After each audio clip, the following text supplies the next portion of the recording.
John Kennedy stepped through the sliding glass doors of Grand Mart, the hum of fluorescent lights greeting him as he entered the New Orleans supermarket.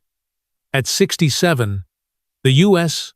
Senator from Louisiana carried himself with a quiet confidence, his navy blazer slightly creased from the humid air outside. His silver hair caught the light, and his weathered face, etched with lines from years in public service, held a calm that belied his sharp awareness. He was here for a simple errand, picking up ingredients for a family dinner. His wife waited in the car, likely checking emails, while he sought avocados, French bread, and shrimp for a gumbo they planned to make. The basket in his hand swung lightly as he moved toward the produce section, his eyes scanning the aisles with a politician's instinct for his surroundings. The store was quiet, typical for a weekday afternoon. A few shoppers drifted through the aisles, their carts rattling softly. The scent of fresh bread from the bakery mingled with the faint pine tang of floor cleaner. John was used to being recognized, even in a place as ordinary as Grand Mart. A man in a baseball cap gave him a nod, and a young woman whispered to her friend, "Is that Senator Kennedy?" He kept his interactions brief, offering a polite smile to those who caught his eye.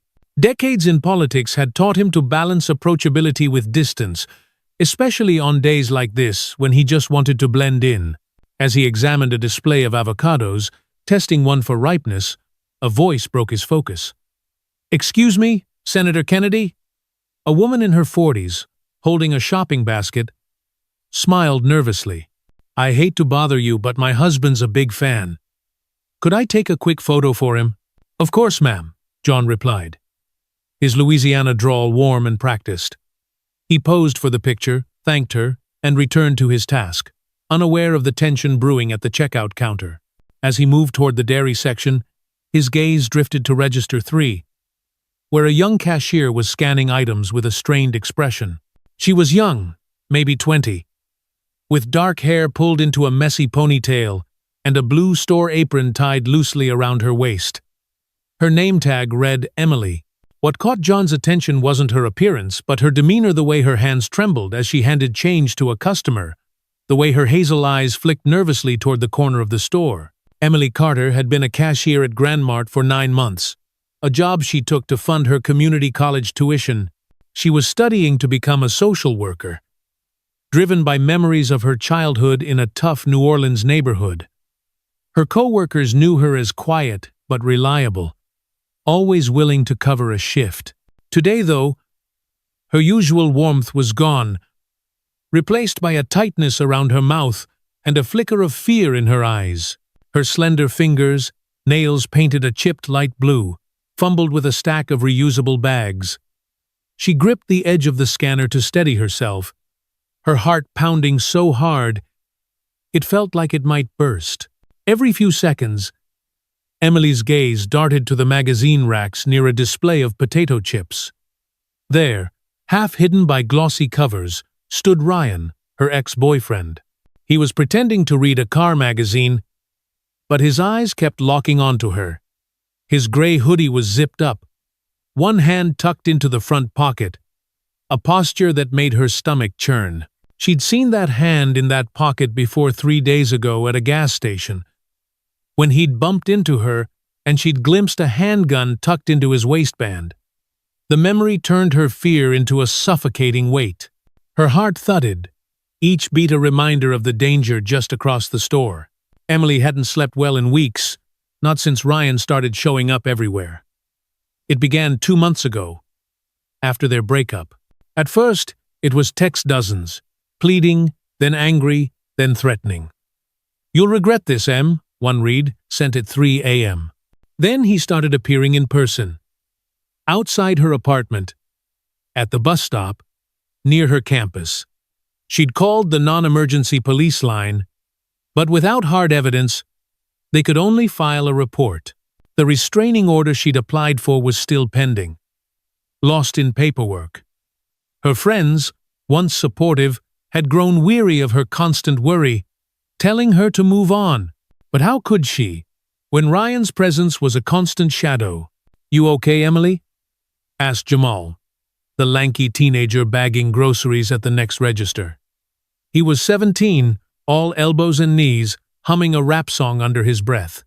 "You look like you saw a ghost." "I'm fine," Emily lied, forcing a thin smile. "Just tired."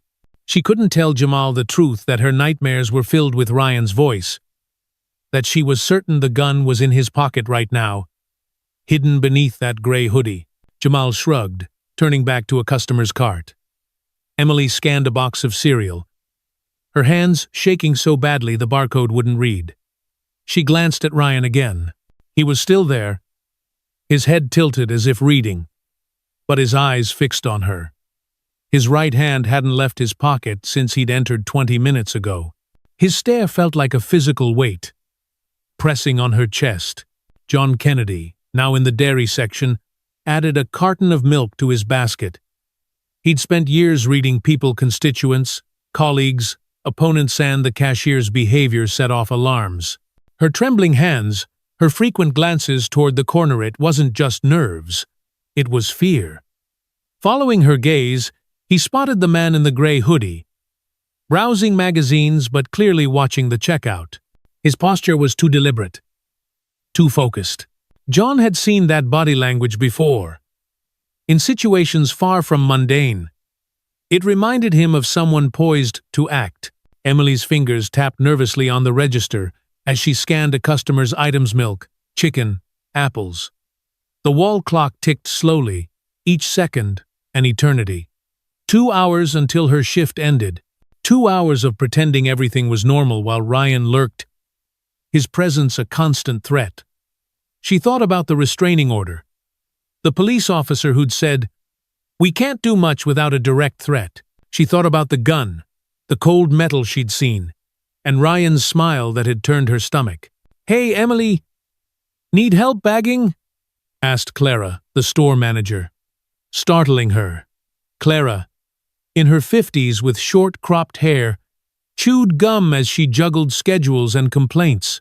"No, I'm okay," Emily replied, forcing another smile. She considered telling Clara about Ryan, but what could she say? That her ex was browsing magazines? It wasn't a crime. Clara had been sympathetic when Emily mentioned Ryan lingering in the parking lot last week, suggesting she ignore him and offering a security escort. But the god was part-time, often absent, and Emily hadn't seen him today. Ryan caught her eye and smiled that crooked smile that once charmed her at a college party 6 months ago. Now, it sent ice through her veins.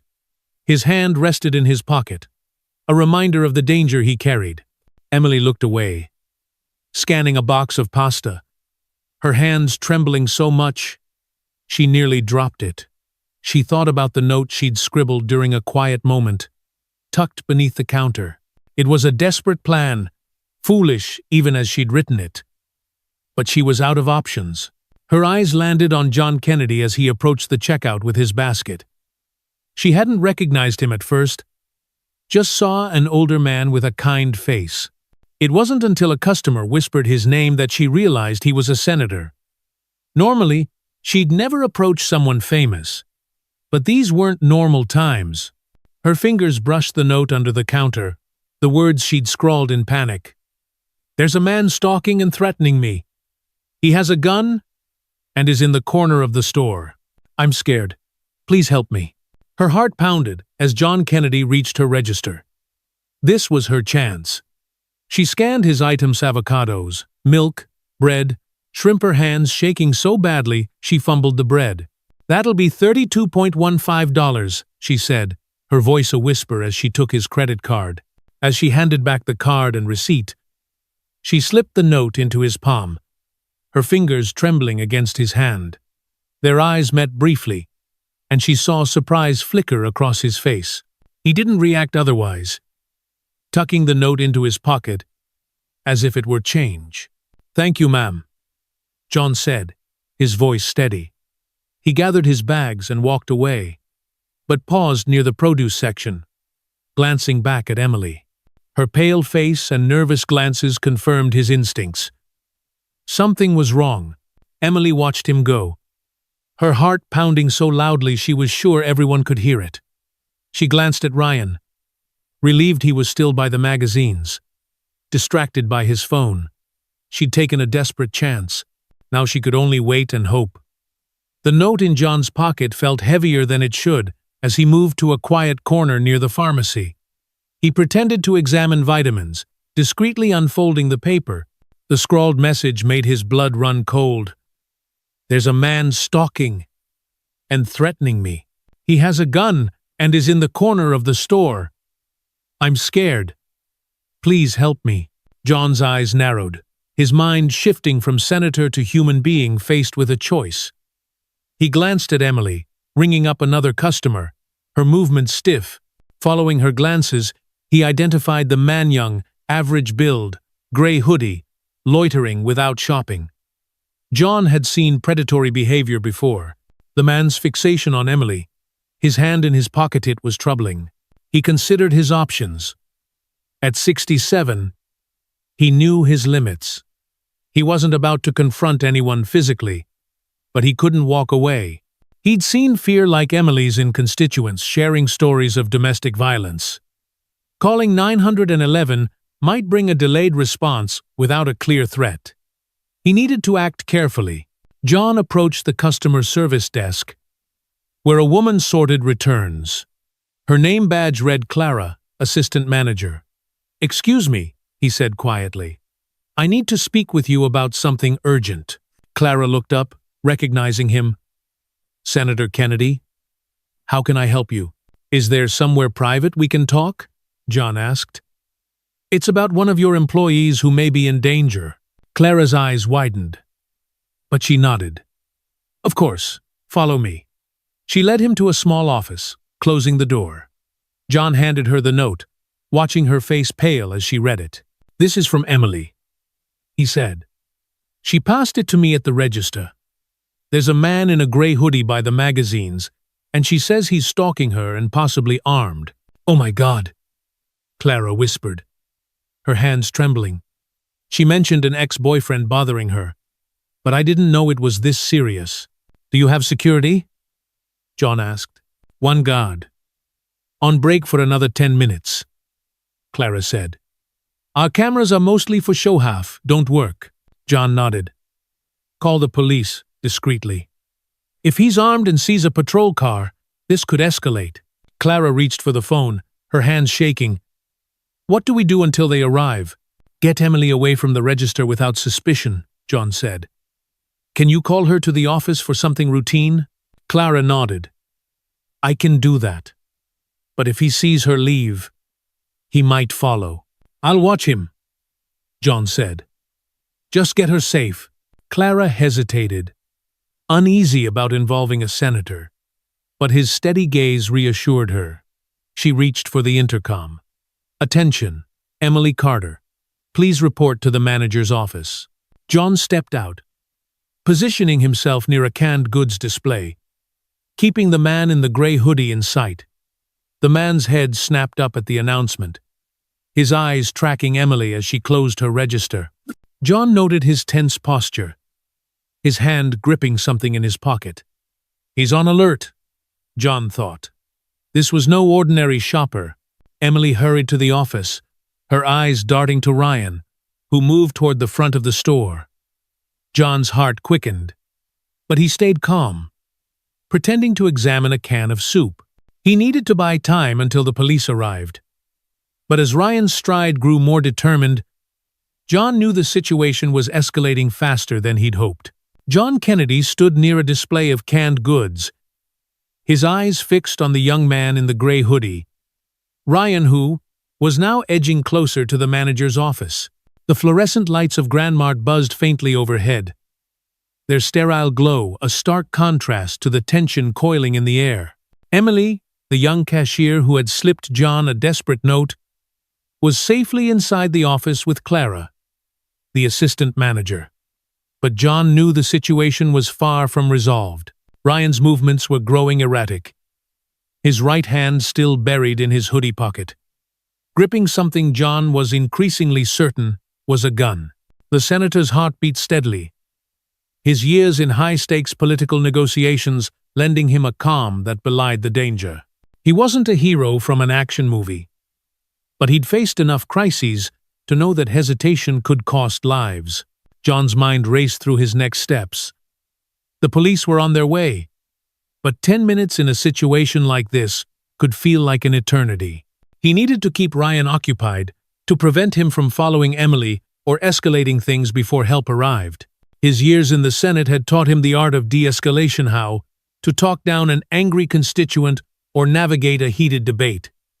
But this was different. This wasn't a committee room. This was a grocery store. And the stakes were personal, immediate, and potentially deadly.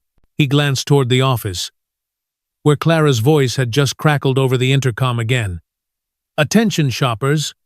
We will be conducting a brief inventory check. Please bring your items to registers 1 and 2 for checkout. Thank you for your patience." It was a clever move, designed to shift customers away from the area near the manager's office. John nodded to himself, appreciating Clara's quick thinking. Shoppers began drifting toward the specified registers, their carts rattling, oblivious to the silent drama unfolding.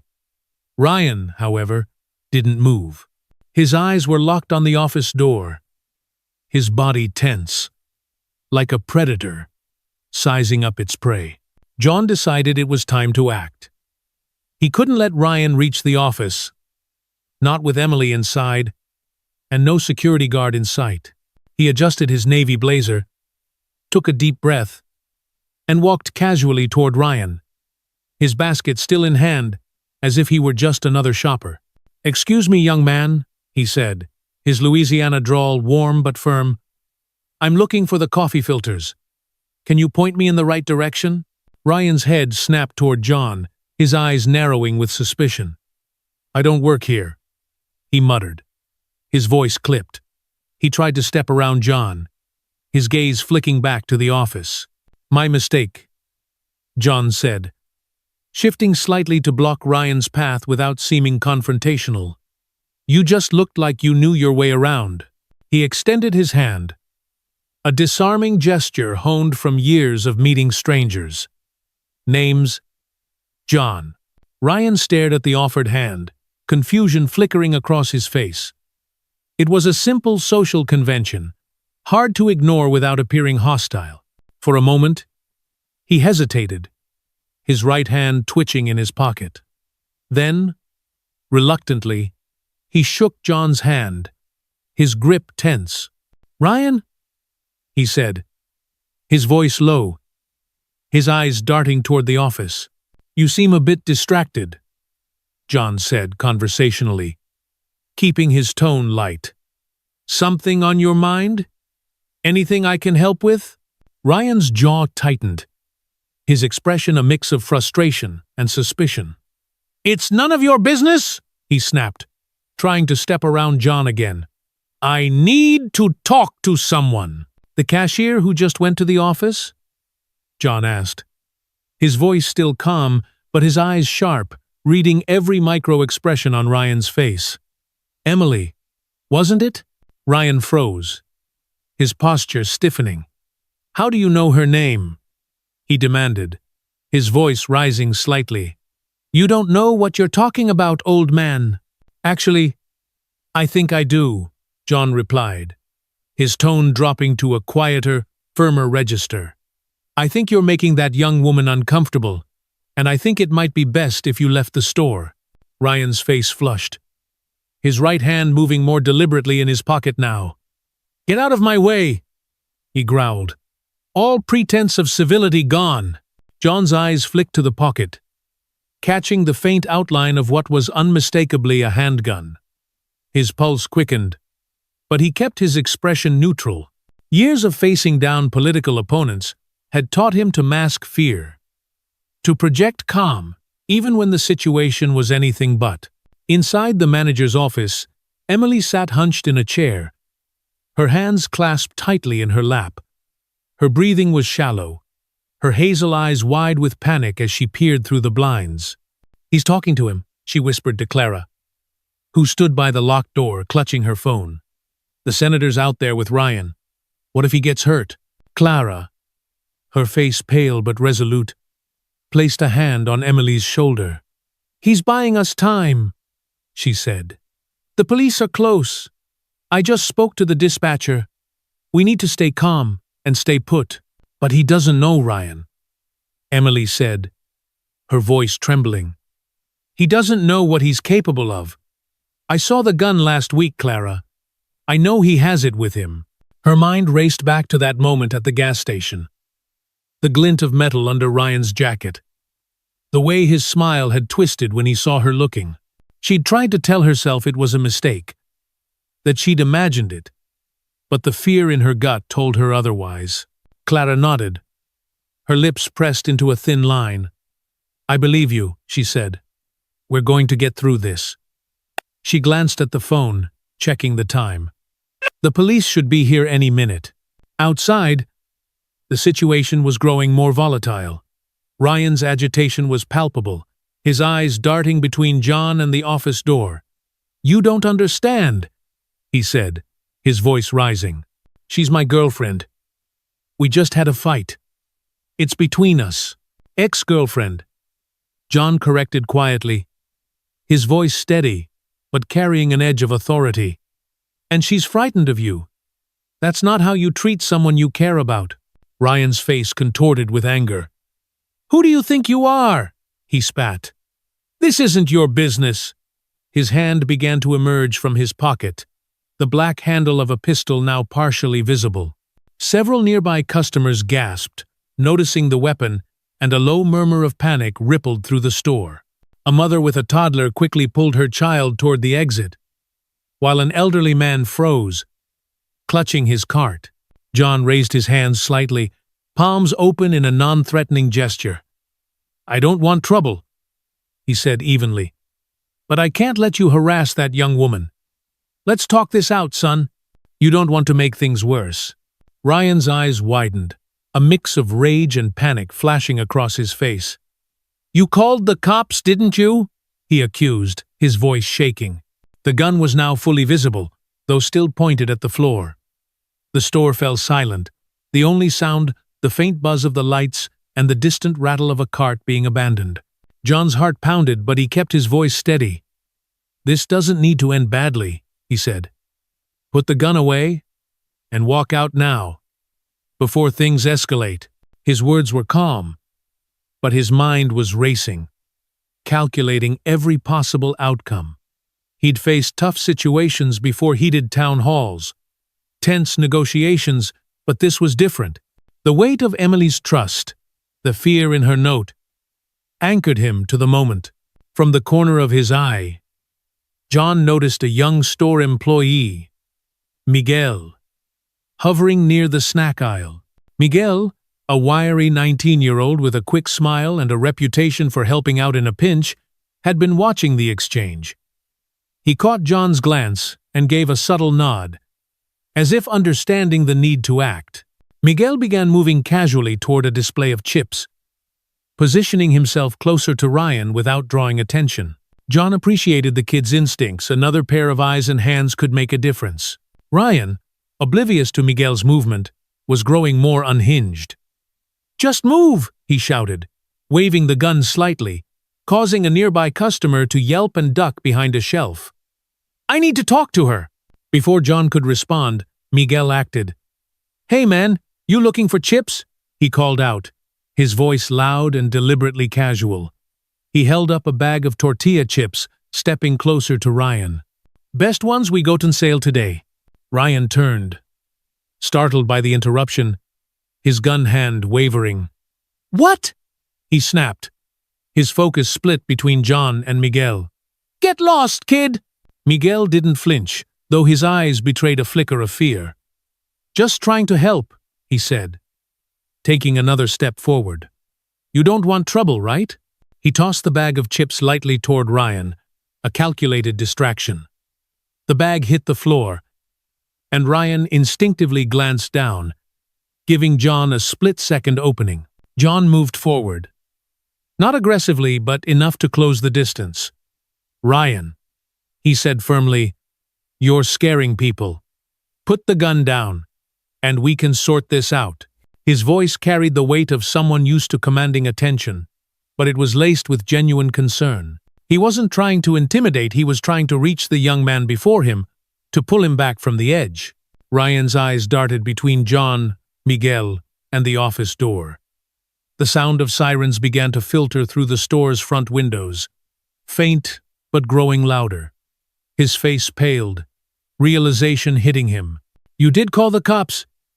he hissed, his grip tightening on the gun. His hand shook. The barrel now pointed vaguely in John's direction. John's stomach clenched, but he kept his hands raised, his voice steady. "I didn't call them," he said truthfully. "But they're coming. You've got a choice, Ryan. Walk away now, or this gets worse for you." Inside the office, Emily's breath caught as she watched through the blinds. "He's got the gun out," she whispered, her hands pressed against her mouth. "Oh, God. He's going to shoot him." Clara gripped her shoulder, her own face pale. "Stay down," she said, pulling Emily away from the window. "The police are almost here. They'll handle this." But Emily couldn't tear her eyes away. She saw Miguel, the bagger who always teased her about her coffee addiction, standing dangerously close to Ryan, trying to distract him. She saw John Kennedy, the senator she'd only recognized because of a customer's whisper, standing firm in the face of a gun. Guilt and fear churned in her gut. She'd dragged him into this, her desperate note had put him in danger. If anything happened to him, to Miguel, to anyone, it would be her fault. Outside, the sirens grew louder, and the store was emptying fast. Customers were hurrying toward the exits, some whispering frantically, others moving in stunned silence. Miguel took another step, holding up another bag of chips as if oblivious to the gun. "Come on, man," he said, his voice steady despite the tremor in his hands. "You don't need to do this. Let's just chill." Ryan's eyes were wild now, his breathing ragged. "Shut up!" he shouted, swinging the gun toward Miguel. The young employee froze, his bravado faltering as the barrel pointed at his chest. John seized the moment. "Ryan, look at me," he said, his voice cutting through the chaos with a calm authority. "You don't want to hurt anyone. You're upset. I get it. But this isn't the way." Ryan's gaze snapped back to John, the gun wavering between the two men. For a moment, it seemed he might listen, his shoulders slumping slightly. Then the store's front doors burst open, and two uniformed police officers entered, weapons drawn. "Police! Drop the weapon!" one shouted, their voices echoing through the nearly empty store. Ryan's face went white, his eyes darting to the officers, then back to John. "You set me up," he whispered, his voice breaking. The gun trembled in his hand, still pointed at John. "It's over, son," John said quietly. His eyes locked on Ryan's. "Let it go." For a tense moment, time seemed to freeze. Ryan's grip on the gun wavered, his face a mask of desperation and fear. Then, as the officers advanced, shouting commands, he let out a choked sound, and the gun clattered to the floor. He sank to his knees, hands raised, as the officers moved in, securing the weapon and cuffing him. John exhaled, his shoulders relaxing slightly as the adrenaline ebbed. Miguel, still clutching the bag of chips, let out a shaky laugh. "Man, I thought I was done for," he said, his voice trembling. "You did good, kid," John said, clapping Miguel on the shoulder. "Kept your head." Inside the office, Emily collapsed back into the chair, tears streaming down her face. "He's down," she whispered, relief and exhaustion crashing over her. Clara unlocked the door, peering out to confirm the situation was under control. "The police are handling it," Clara said, her voice steady but her hands still shaking. "You're safe now, Emily." Emily nodded, but her mind was still racing. She watched as the officers led Ryan out of the store, his head bowed, his hands cuffed behind his back. John Kennedy stood nearby, speaking quietly to one of the officers, his calm demeanor unshaken. She couldn't believe he'd risked so much for a stranger who'd slipped him a note in a moment of desperation. As the police escorted Ryan to a patrol car, one of the officers approached John with a notebook. "Senator, we'll need a statement," he said. "You took a hell of a risk out there." John shook his head. "The real risk would have been doing nothing," he said simply. "That young lady needed help." Back in the office, Clara handed Emily a bottle of water, her expression softening. "You did the right thing, passing that note," she said. "I should have listened more when you told me about him before." Emily took the water, her hands still trembling. "I didn't think anyone would believe me," she said, her voice barely audible. "I didn't think he'd actually come here." Clara nodded, guilt flickering in her eyes. "We're going to make changes around here," she said. "Better security, better training. This won't happen again." As the store slowly returned to normal, customers trickling back in, John approached the office. He knocked lightly, and Clara opened the door. "Senator," Emily said, standing, her voice shaky. "I don't know how to thank you." "You don't need to," John said, his smile gentle. "You had the courage to ask for help. That's what matters." Emily's eyes welled up again, but she managed a small nod. For the first time in weeks, the weight of fear began to lift, replaced by a fragile hope. But as she looked out at the store, now buzzing with police and curious onlookers, a new question gnawed at her. Why had Ryan been so fixated on her? The answer, she would soon learn, was more chilling than she could have imagined. Emily Carter stood behind the counter at Grand Mart, scanning a customer's groceries with a steadiness she hadn't felt in months. The fluorescent lights still buzzed overhead, but the New Orleans supermarket felt different, now safer, more grounded. New security cameras blinked red in every corner, and a full-time guard patrolled the aisles, his presence a quiet reassurance. Emily's blue apron was. Union felt heavy with the weight of a personal alarm in her pocket. A new addition to the store's safety measures. It had been a week since the terrifying incident with Ryan, her ex-boyfriend. And though the fear lingered, she was beginning to reclaim her sense of self. The police station had been a blur of paperwork and questions. Sitting across from Detective Ruiz, Emily had recounted Ryan's months of harassment, the texts, the stalking, the gun she'd seen at the gas station.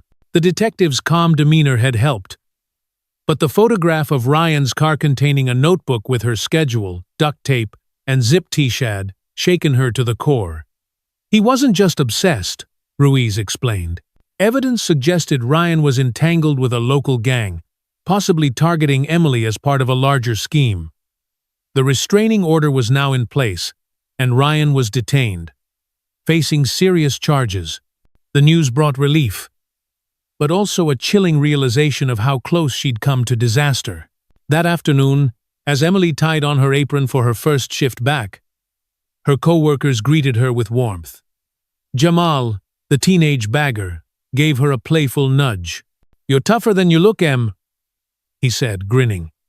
She smiled, a real smile, and felt a spark of hope. Her counselor, recommended by Victim Services, had been helping her process the trauma, teaching her to name her fears and rebuild her confidence. The constant dread was fading, replaced by a cautious sense of possibility. Near the end of her shift, Clara, the manager, approached with a small gift bag. "This came for you," she said.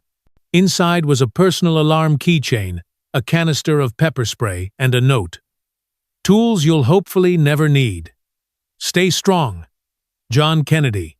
Emily's heart warmed. The senator's action, she's calm intervention. His willingness to face Ryan's goon had been more than heroism. They were a reminder of human decency. She tucked the items into her purse, feeling a quiet strength. After her shift, Emily waited at the bus stop, the humid air thick with the scent of rain. A young woman nearby caught her eye, nervously glancing at a man across the street. Her fidgeting hands and tense posture mirrored Emily's own past fear. A month ago, Emily might have looked away, lost in her own anxiety. But now, she felt a surge of purpose. "Are you okay?" she asked softly, approaching the woman. The woman hesitated, then whispered, "My ex. He's not supposed to be here." Emily's chest tightened with recognition. "Come with me," she said, showing her the alarm keychain. "We'll call someone together. You're not alone." They sat on a bench, away from the man's view, and Emily dialed the non-emergency line, staying with the woman as she spoke to the dispatcher.